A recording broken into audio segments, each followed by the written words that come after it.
Pemirsa Kupas TV, ketemu lagi bersama saya Donald Haris Sihotang.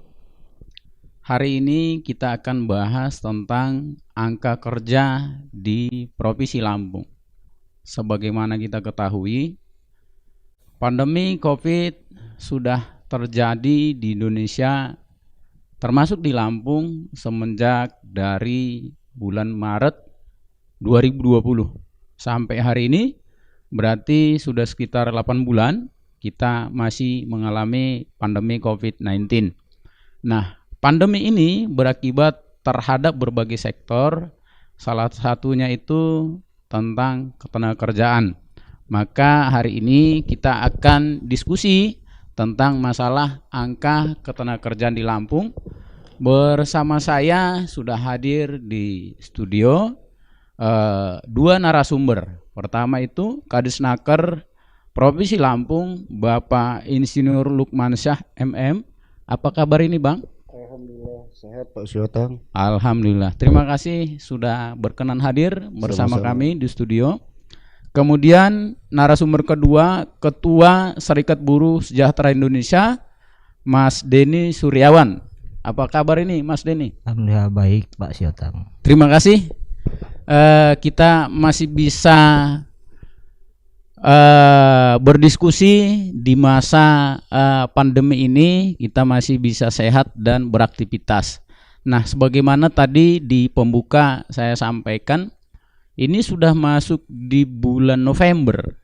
Sampai sekarang kan kita mengalami pandemi. Nah, kita tahu akibat pandemi ini kan berdampak ke berbagai sektor. Salah satunya itu termasuk itu sektor ekonomi, tidak hanya masalah kesehatan gitu kan. Nah, akibat pandemi ini angka tenaga kerja kita juga banyak juga itu yang memang pekerja itu dirumahkan gitu, bahkan sebagian ada yang di PHK. Nah, kita ingin tahu kondisi di Provinsi Lampung ini seperti apa gitu Pak Kadis. Monggo Pak Kadis. Terima kasih Pak Syotang. Assalamualaikum warahmatullahi wabarakatuh. Selamat pagi, salam sejahtera bagi kita semua tabi pun. Ya pun. Para pemirsa yang saya hormati, khususnya insan tenaga kerja yang ada di Provinsi Lampung. Sebelum saya menjawab apa yang disampaikan oleh Pak Syotang tadi, saya ingin menjelaskan sedikit tentang kebijakan pemerintah Provinsi Lampung di bidang ketenaga kerjaan. Sebagaimana kita ketahui bahwasanya visi pemerintah Provinsi Lampung pada periode 2019-2024 adalah rakyat Lampung berjaya. Nah, ini akan ditempuh melalui beberapa misi. Salah satu misinya adalah untuk meningkatkan kualitas SDM dan mengembangkan upaya perlindungan anak, pemberdayaan perempuan dan kaum penyandang disabilitas. Nah, ini menjadi bagian tugas dari Dinas Tenaga Kerja Provinsi Lampung sebagai bagian integral dari pemerintah Provinsi Lampung melalui program dan kegiatannya untuk mewujudkan visi yang saya sampaikan tadi. Kemudian pemerintah Provinsi Lampung sendiri mengambil beberapa kebijakan, antara lain adalah bagaimana kita dapat meningkatkan kualitas sumber daya manusia khususnya bagi calon pekerja dan pekerja itu sendiri. Kemudian yang kedua, kita juga berupaya dapat meningkatkan kapasitas perangkat yang ada di daerah termasuk dunia usaha dalam rangka mendorong perluasan kesempatan kerja. Kemudian yang ketiga, kita juga meningkatkan terciptanya iklim kondusif hubungan industrial, baik itu antara pekerja maupun pelaku usaha atau ownersnya. Dan yang terakhir adalah mendorong bagaimana meningkatkan upaya perlindungan dan mendorong peningkatan kesejahteraan bagi para pekerja itu sendiri. Nah, itu yang kita lakukan. Kemudian indikator kinerja kita yang kita tekankan untuk mencapai visi tadi yang saya sampaikan ada dua, yaitu meningkatnya penempatan tenaga kerja atau menekan tingkat pengangguran terbuka. kita ketahui bersama bahwa pada akhir Desember yang lalu berdasarkan hasil BPS, data BPS, kita tingkat TPT kita di Lampung itu masih berada di sekitar 4,03%. 4,0%. Sebelumnya pada tahun 2018 yang lalu 4,08%. Nah, pada tahun 2020 ini seyogyanya kita sudah menargetkan itu paling tidak kita 3,8%, tetapi kita semua tadi disampaikan oleh Pak Suatang saat ini betul-betul mendapat ujian ya dari Sang Halik ya. Kita mengalami pandemi Covid sehingga sepertinya agak sulit untuk menekan tingkat pengangguran tersebut, dan memang apa yang disampaikan Pak Suatang tadi itu ada benarnya, bahwa akibat pandemi Covid-19 ini memang telah terjadi adanya pekerja kita yang dirumahkan atau di PHK. Sekitar 3.000 lebih yang dirumahkan, kemudian ada 182 yang di PHK. Ini menurut data yang masuk dari kabupaten kota yang kami terima. Ya. Kemudian kita juga di samping menekan tingkat pengangguran berupaya, jadi indikator kerja kita adalah berupaya mendorong peningkatan perlindungan dan kesejahteraan. Nah, perlindungan dan kesejahteraan ini tentu harus kita lakukan, tidak mungkin kita hanya mengandalkan kemampuan dari pemerintah. Semua stakeholder termasuk pihak elemen masyarakat lain pun harus ikut membantu untuk mengupayakan peningkatan ini, termasuk laporan-laporan dari serikat pekerja ataupun buruh yang ada. Ini menjadi bagian yang penting dalam upaya mendorong upaya peningkatan perlindungan dan kesejahteraan itu sendiri. Seperti halnya penetapan UMP atau UMK, ini salah satu upaya untuk meningkatkan kesejahteraan.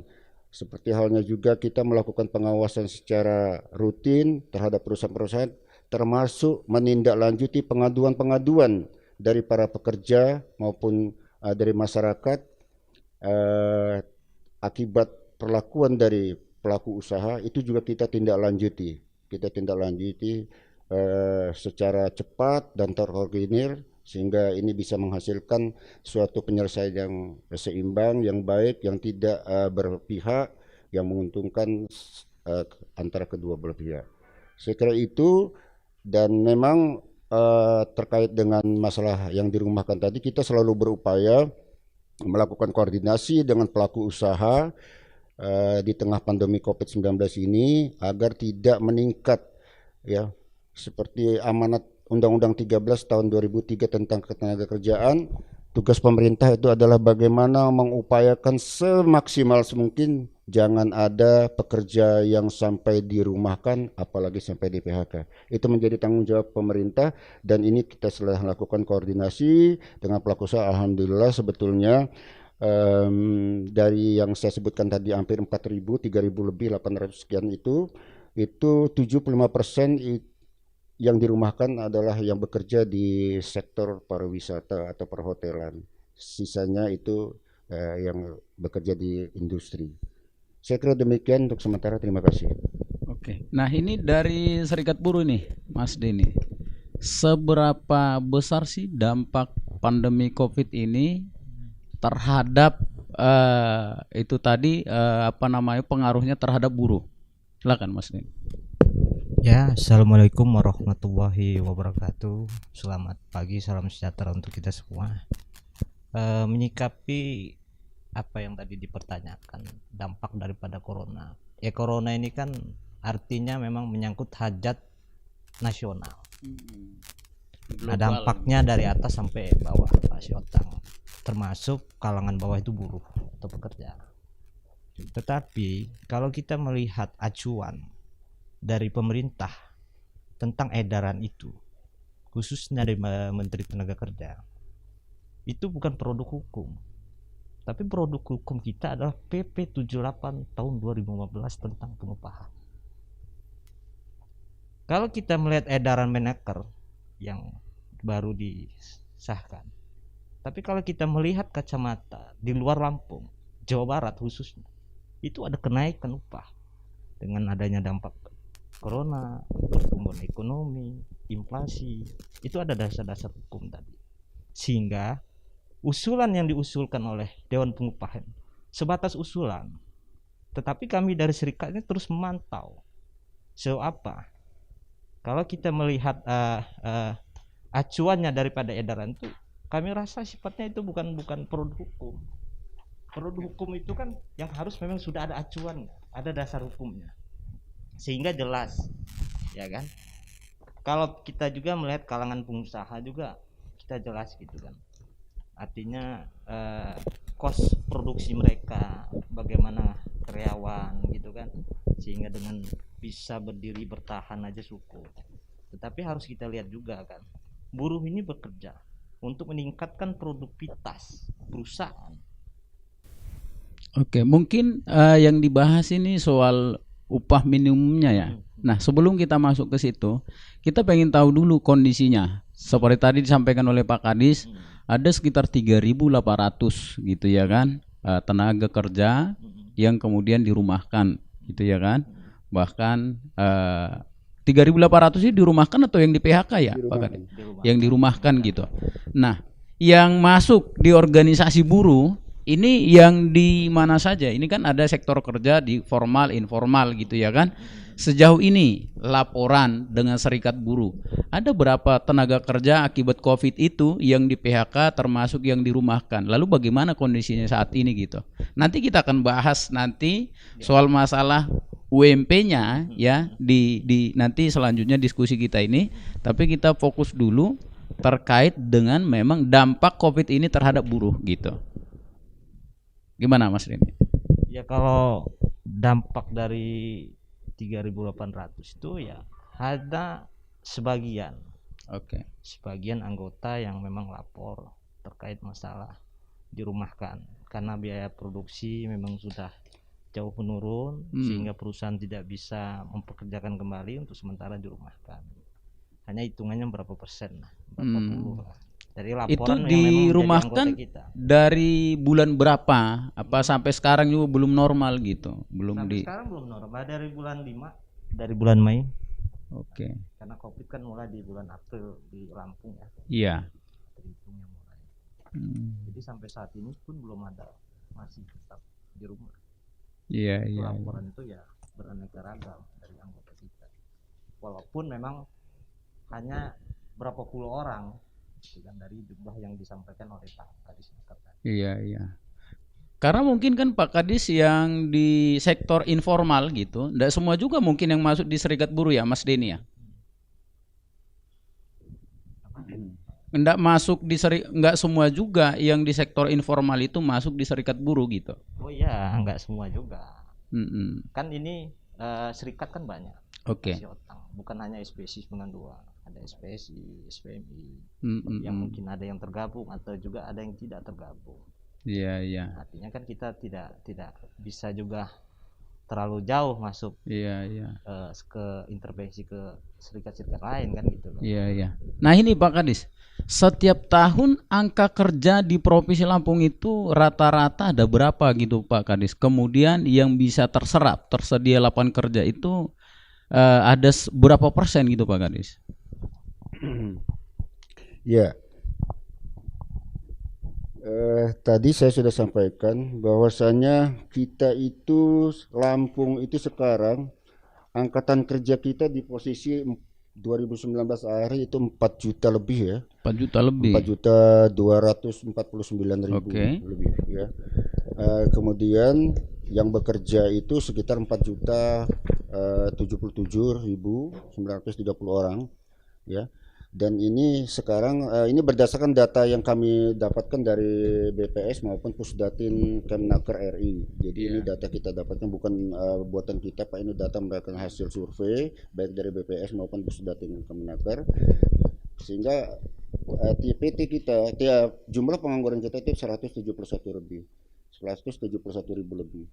Nah, rata-rata itu kalau selama ini dari 3 tahun terakhir itu ya nggak berkurang dari hanya 0,05 ya. Jadi dari 4,08% dari 4,08% di 2018, 2019-nya itu menjadi 4,03%, masih rendah sekali gitu. Nah, makanya kita targetkan sebetulnya di akhir tahun 2020 ini bisa mencapai ke 3,8%. dengan berbagai program dan kegiatan serta upaya-upaya lainnya yang harus kita lakukan. Tetapi sayangnya ya baru 2 bulan berjalan kita mendapat ujian yaitu pandemi COVID-19 ini. Saya kira itu. Nah, ini kan Pak Kadis menyampaikan kalau tingkat pengangguran di Provinsi Lampung ini kan terbilang besar, itu di atas 4%, gitu ya kan, dari total angkatan kerja. Iya. Nah, terus apa saja yang dilakukan oleh Dinas Tenaga Kerja untuk mengatasi persoalan ini gitu Pak? Iya, jadi begini, kita sebetulnya cukup ya artinya berbesar hati juga ya Pak ya. Posisi kita Lampung itu di 4,03%. Saya sampaikan sekali lagi bahwa ini berdasarkan hasil survei BPS dan Pusdatin Kemenaker. Itu termasuk yang terendah ya se-Sumatera berdasarkan hasil BPS. Setelah Bengkulu dan Bangka Belitung, setelah Bengkulu dan Bangka Belitung. Ya, se-Sumatera kita nomor 3 terendah. Kemudian secara nasional kita itu nomor 12. Secara nasional terendah tingkat pengangguran kita. Nah, ini harus kita perjuangkan, harus kita lakukan usaha-usaha dan ini sudah kita lakukan ya, baik yang lalu maupun sekarang bahkan yang akan datang. Ada 2 sebenarnya kegiatan utama di situ untuk mengurangi tingkat pengangguran terbuka yang kami lakukan adalah yang pertama meningkatkan kualitas calon pekerja termasuk pekerja itu sendiri. Nah, ini melalui pendidikan dan pelatihan yang berbasis kompetensi. Baik itu dilaksanakan di BLK yang ada milik pemerintah maupun LPK-LPK yang ada milik swasta di Provinsi Lampung. Nah, itu yang kita lakukan. Mereka harus kita lakukan pendidikan dan latihan, kemudian kita berikan sertifikasi, dilakukan uji kompetensi sehingga mereka bisa mampu bersaing baik di dalam negeri maupun di luar negeri, terutama untuk pekerja formal ya. Kalau informal saya kira enggak begitu prioritas, tapi yang kita prioritaskan adalah untuk pekerja formal. Nah, ini yang kita lakukan, upaya-upaya yang kita lakukan, termasuk tadi kita juga mulai tahun ini akan merencanakan pelatihan, tapi sebetulnya sayangnya ini terbentur lagi ke masalah pandemi Covid. Kita akan melakukan program pelatihan PMI luar negeri, jadi pelatihan untuk pekerja luar negeri. Ini kita programkan di BLK kita, terutama di BLK Bandar Lampung. Kita ada 4 BLK Bandar Lampung, kemudian Kalianda Lampung Selatan, Lampung Utara, dan Metro. Kita lakukan itu. Nah, kemudian yang kedua adalah kita melakukan upaya-upaya pelatihan kewirausahaan. Ini terutama ditujukan bagi calon-calon pengusaha muda. Pengusaha pemula, saya ulangi, pengusaha pemula.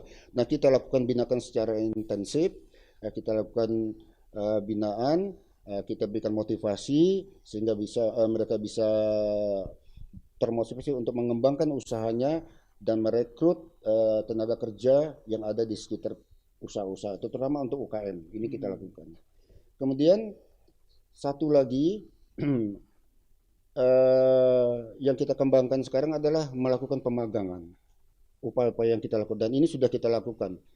Pemagangan ini kita tempuh melalui pemagangan dalam negeri, artinya dilakukan di wilayah Provinsi Lampung maupun pemagangan luar negeri. Nah, kalau pemagangan luar negeri ini adalah pemagangan yang bekerja sama dengan Kementerian Tenaga Kerja RI, yaitu khusus untuk negara Jepang. Nah, kalau yang untuk pemagangan dalam negeri ini kita alhamdulillah tahun 2020 ini termasuk yang sukses ya Pak Syahotang. Kita ditargetkan ada 300 pemagang kita yang kita lakukan di 21 perusahaan yang ada di Lampung. Dari 300 itu alhamdulillah itu 71%-nya direkrut. Nah, ini sampai dari kementerian kebetulan saat penutupan itu memberikan apresiasi buat kita karena menurut pejabat dari kementerian itu belum pernah dia melakukan penutupan acara semacam ini yang dilakukan kemarin bulan Oktober yang direkrut. Hanya magang-magang aja di perusahaan tapi tidak dijamin. Nah, ini kita melakukan upayanya adalah kita melakukan pemetaan dulu.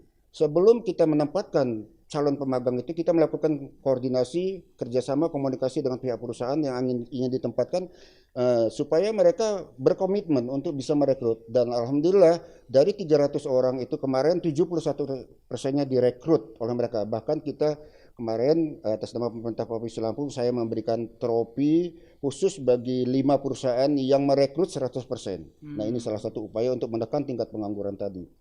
Ya. Kemudian tadi juga pemagang luar negeri.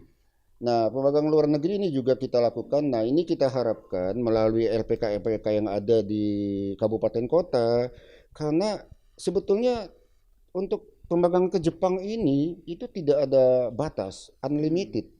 Tetapi sayangnya dari tahun ke tahun kemarin itu 250 yang mendaftar, tahun ini 300, itu nggak sampai 75 orang yang diterima sampai akhirnya. Nah, ini kelemahannya ada di beberapa tes seleksi. Mungkin masalah kompetensi gitu ya Pak Kadis ya. Iya, karena ada kelemahannya mereka itu ya itu betul-betul pure yang menguji itu seleksinya adalah dari pihak Jepang, negara Jepang, Pak.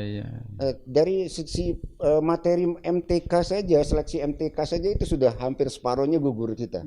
Matematika itu saja sudah gugur. Nah, ini juga saya sering menghimbau kepada kawan-kawan di kabupaten kota untuk coba melakukan kerjasama dengan pihak-pihak perguruan tinggi, atau mungkin pola sistem materi yang disampaikan ke calon pemagang itu kurang pas. Nah, ini perlu dibenahi untuk ke depan sehingga tidak lagi begitu tes pertama MTK langsung gugur separuhnya. Nah, ini kemudian yang ketiga adalah tadi saya sampaikan masalah pekerja migran Indonesia. Kita berharap ke depan melalui dengan ada program itu juga tahun ini juga kemarin Pak Gubernur sudah menyetujui usulan kami untuk membentuk layanan satu atap dalam penanganan proses keberangkatan atau penempatan PMI itu, dan insya Allah nanti tahun 2021 ini akan terrealisasi. Jadi sehingga ini akan memudahkan kemudian memberikan efisiensi bagi calon PMI, kemudian lebih menjamin bagi PMI itu untuk ditempatkan di negara luar. Saya kira itu, Pak. Nah, ini Mas Denny, tadi kalau menyimak yang disampaikan oleh Pak Kadis, Pak Lukman, tadi belum menyampaikan kalau tingkat pengangguran di Provinsi Lampung itu terbilang tinggi sampai sekitar 4,3% gitu ya. 4,03 gitu. Nah, kemudian tadi disampaikan tingkat pengangguran tinggi itu juga dipengaruhi oleh memang sumber daya manusianya yang rendah gitu. Artinya kompetensi individunya. Apakah memang seperti itu gitu? Lalu kenapa seperti itu gitu, Mas Denny? Ya, mungkin hanya sebagian juga apa yang disampaikan Pak Kadis itu ada benar, SDM tadi. Maka dari itu kan tadi ketika buruh dan pekerja ini SDM, pemerintah harus melakukan terobosan yang betul-betul inovasi yang nyata. Pelatihan yang disampaikan oleh Pak Kadis itu sudah bagus, sudah baik wacana-wacana itu, tetapi coba lebih ditingkatkan kembali. Karena yang saya tahu pelatihan itu memang sifatnya sebelum-sebelumnya terdahulu memang sudah dilakukan. Tapi bagaimana untuk meningkatkan kualitas SDM buruh tadi? Dengan dia SDM tadi memang berkualitas sehingga dia bisa meningkatkan produktivitas perusahaan tadi. Nah, jadi ini kan menjadi suatu persoalan kita bersama, gitu loh, yang memang harus kita pecahkan. Jadi memang harus betul-betul dipersiapkan, gitu ya, sehingga setiap memang pencari kerja itu betul-betul mereka punya kompetensi, gitu ya kan. Nah, kemudian ini Pak Kadis, seperti kalau bicara tentang pengangguran terbuka, kita itu ada data dari BPS gitu ya.